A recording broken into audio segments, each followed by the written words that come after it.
Hello guys, welcome to my channel. I am Samantha the Introvert. Today I want to give you my personal recap on episode 9 of The Boy Next World. So without further ado, let's get into it.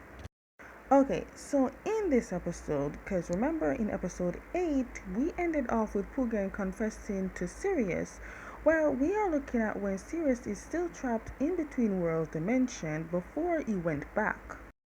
During that time of impatiently trying to figure out a way out, he heard Pugan's crying and confessing. So Sirius did hear the confession. Anyways, while he is hearing Pugan, Sirius is panicking and trying to get to Pugan. But just as Sirius heard the I love you, Black Sirius pushed White Sirius out and told him it's time to go back. At this point, Black Sirius is the boss of everything because he seems to know when the time to go and when the time to come back. Also, am I the only one who noticed that he crossed the glass wall that had been dividing both him and White Sirius? Black Sirius is a mystery of itself. At this point, I will go back to my original theory and saying that Sirius has multiple personality and this white place is just the inside of his head or somewhere of the shell of Sirius. Okay, now that Sirius is back, he rushed to see the crying Pugan to let him know that he is back and told Pugan how much he wishes to never be apart from Pugan. Honestly, I never saw a boss cry in love in the air, so this cry face is new to me. Now, to prove to Pugan that he really is the Sirius Pugan knows, Sirius had to tell Pugan about the death anniversary, the flute, the accident, the paper cup, and the singing for Pugan. Boss, I can tell that you are putting a lot of effort into this cry, but in my opinion, I am not feeling it. Again, I can tell this was purely boss, this was not serious. This was no way acting, but maybe it's the face because I was not liking it.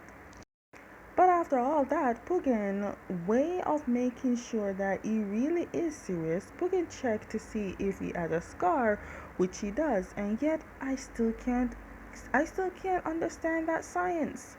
How the hell did the scar come from? Where did it go when he left? Like how? Then they both told each other that they love each other. Also, Mima and Wai, you better explain yourself. There are certain clips that was not in this that I saw in the previews. You need to explain something. Should I make a content of things that were not placed in the drama? After that ugly crying and they both calmed down, Pugan then asked Sirius if he got the chance to meet his Pugan since he met a different Sirius, but Sirius told Pugan that he only remembered that he saved Pugan from the car accident and then everything went blank as if he died. Then all he know, waking up and here seeing that Pugan is crying and this is all he remembers. It was sweet that they had to put the buns in to show that Peiyu was here, but this is not Love in the Hair drama. This is The Boy Next World. Let's move on. Anyways, Pugan told Sirius that while he left, a different Sirius came and he knew it was a different Sirius, even though others could say that it wasn't and it was just the same Sirius with mind problems. And then Sirius was not very nice to anyone except for Pugan. He was kinda nice to Pugan, so that's a plus.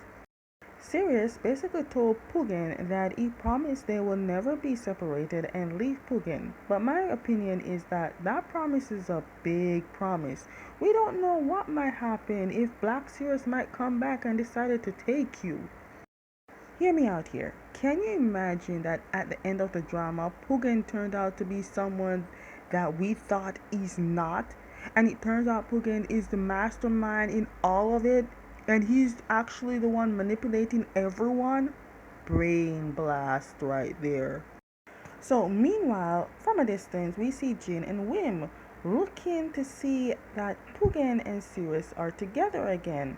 You know, in this moment, they remind me of Touched by an Angel. Anyways, while Wim is talking, Jin was looking at Wim in a way that started to worry Wim.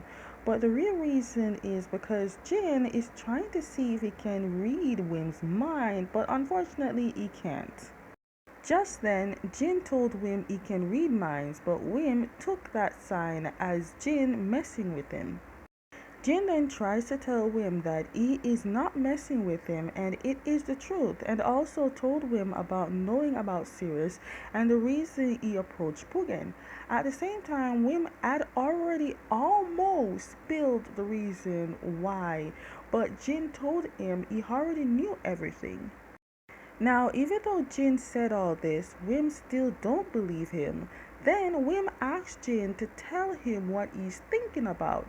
Jin cannot tell Wim what he's thinking about because he can no longer read the minds. Jin told Wim that the reason he no longer read minds is because he has fallen in love with Wim.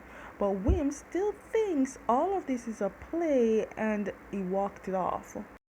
I originally thought that the reason for not reading minds is because of Sirius, but falling in love was not on my reason list.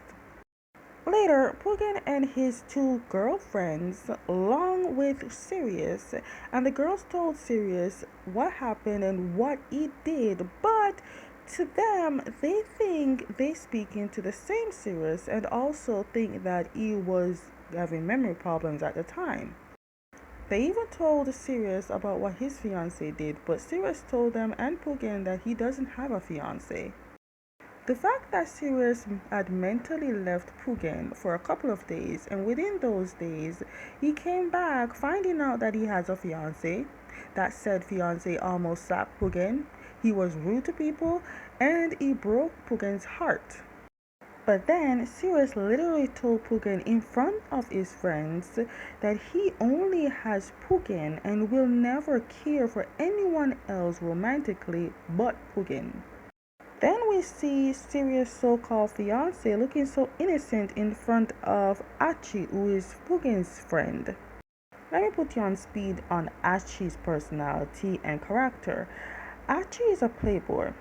He is weak to anything that's pretty and spreading them legs. But first, let's move on from Achi for a bit because Achi makes you want to fight people. Anyways, we see Sirius went to his friend, the other friend that serves no purpose. He asking about if he knows about his fiance, but only thing that the friend knows is what Pugin's friend told him. So basically, it's nothing. He knows nothing. Let me tell you, at first Sirius was clueless because he knows he has no fiance, and after hearing people describing her and what she did, this face surely remembers who the person in question is. After learning all that information, it's 2 weeks later. Pugan then went to his friend telling them that Sirius is acting very strange, but not like rude strange or crazy strange, just strange. Hear me out. Now, the strange Pugan was talking about is that Sirius will go to classes, pick him up. Sirius will then buy Pugan's favorite yogurt, then make sure no one will come close to Pugan. In other words, Sirius was very possessive. But to his friends, they see it as Pugan showing off that he was just bragging about having a boyfriend. Also, I am not liking that they're sitting so near to the fish pond. It's a big ass fish pond, but I'm not liking how they're sitting this close to it. Then Achi was about to talk to Pugan about something, but Pugan got saved by a phone call from Sirius. Even though Jin cannot read minds anymore, or maybe he can, what if he can read minds as long as he's not anywhere near Wim? Anyways, maybe he can sort of read minds, but even if he can't, he sensed that something is off with Achi. After taking Pugan to his destination to go to class, Pugan made sure to let Sirius go to his class, because at this point, Pugan is Sirius' main priority. Dude, do you forgot that you go to this university too? Then, after Sirius left, Achi went to Pugan to drag Pugan to a place somewhere where some girl is in crisis and need to speak to Pugan alone. Pugan thought that Achi did something to an innocent little girl, but Achi told Pugan that this innocent girl said she wanted to talk to Pugan. And thanks Jin followed them because remember, Jin was very suspicious of Achi, and when he saw them, he knew it's bad, so Jin called Sirius. Turns out the girl Achi is talking about is the fiance of Sirius. The girl fooled Achi into thinking she's innocent and she was forced to be with Sirius. so she could gain the trust of Archie to get Pugan to get to talk to her, and the darn thing worked. But when Pugan, who already know how she is, revealed that she is not what she seemed, things changed fast, and Archie found out the girl was here to threaten Pugan to stay away from Sirius. Apparently, in her head, Pugan is the one who's manipulating Sirius, and Pugan is the one who is stalking Sirius, and how Pugan, being the one following Sirius, even got to get a room in the same condo as Sirius. But then she revealed that she got the information from Sirius's mother. Wow, the mother really playing people out here because she knows nothing. This poor girl really be innocent, but then she's just stupidly innocent, letting the mother really playing her like a gig. She told Pugan that Sirius is innocent, and Pugan has been doing this for years, but Pugan told her he only met Sirius this year. But what pisses me off the most is that all this time she's been speaking rude to Pugan, not once has Archie stepped in to defend Pugan. And even when she went to fight Pugan, now I can tell that Pugan can hold his own, but Archie, you are not a good friend. All you do is just think about everything through your wiener. I mean, even when she slapped Pugan, Archie did nothing. Like, what the hell? No wonder the other friends treat you like you're a piece of shit. You are the worst pile of shit. Luckily, when Sirius got the call, he went to save Pugan because no one there helped Pugan. The fact that the girl was speaking loudly saying that Sirius is her man, then Sirius came and embarrassed the fudge out of her, saying he never loved her or wanted to marry her, and she knew this. She knew. Then he threatened her to leave and never to go near him or Pugan. Sirius then went to check on his man, but when he looked at Archie, I was like, same. But you lucky Archie, because if Pugan wasn't there, I know Sirius would beat the shit out of you. I hope Jean tells every of Pugan's friends, because when they do, I hope they will catch you on sight, because you don't want to see me catch you on sight. Archie, let's be real. Come here, let's talk. You had one job. One motherfucking job. I don't care if Pugan saved you until death. You serve no purpose as a friend. One job, bitch. And you, if the boy told you multiple times he doesn't like you, leave him alone. I don't care what the mother told you or what you told the mother. Leave him alone. He doesn't want you, he doesn't love you, and he certainly don't want to marry you. Move on. Now back at Pugan's place, Sirius sees how Pugan's face is red from that slap, but Pugan convinces Sirius that he is okay and it doesn't hurt. Later at the condo lobby, Pugan sees Ozone, who was on his way to see Sirius with a gift. But since Sirius is not there and he saw Pugan, he left that gift with Pugan to take it to Sirius's room. But Pugan told Ozone that he doesn't know how to get into Sirius' room because he doesn't know the password to the door. But Ozone told Pugan that the password is very easy and it's Pugan's birthday. And to Pugan it's cute, but that it to me shows how much Sirius was very obsessed of Pugan.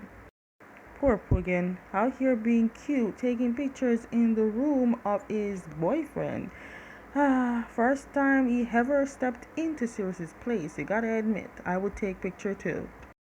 Pugan was about to leave after leaving the present, but then he saw a school yearbook, the yearbook of his year.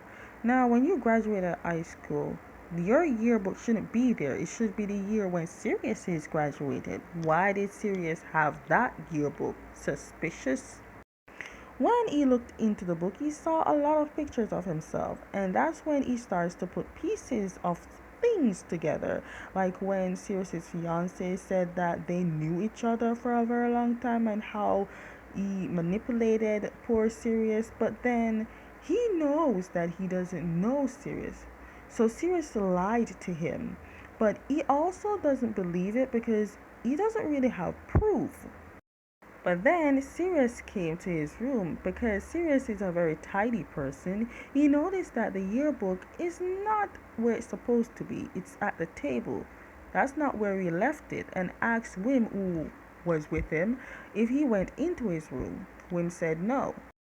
Also, I forgot to mention that Wim was speaking to Sirius, and in the conversation, he revealed that Sirius was secretly stalking Pugan for 4 years and lied to Pugan about a parallel world, and he got to be with Pugan. But coming into his room, finding out things are not where it's supposed to be wasn't the shocker part. The shocker part is that Pugan is still in the room when he heard all the truth that was revealed. Well, now you got the proof.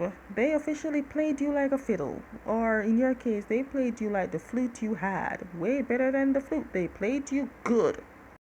Then we see the Black Sirius, who revealed that he wishes that this world end in an happy ending, which means he has been helping multiple Sirius in multiple universes, but none of them had an happy ending. But it's only a matter of time until something good or something bad happens. It's how you approached it. Okay, guys, that is the end of my recap on episode 9 of The Boy Next World. Stay tuned for my recap on episode 10. And as always, if you like any of my recaps, give them a thumbs up, subscribe with notification bell so you never miss any of my videos. I will see you next time.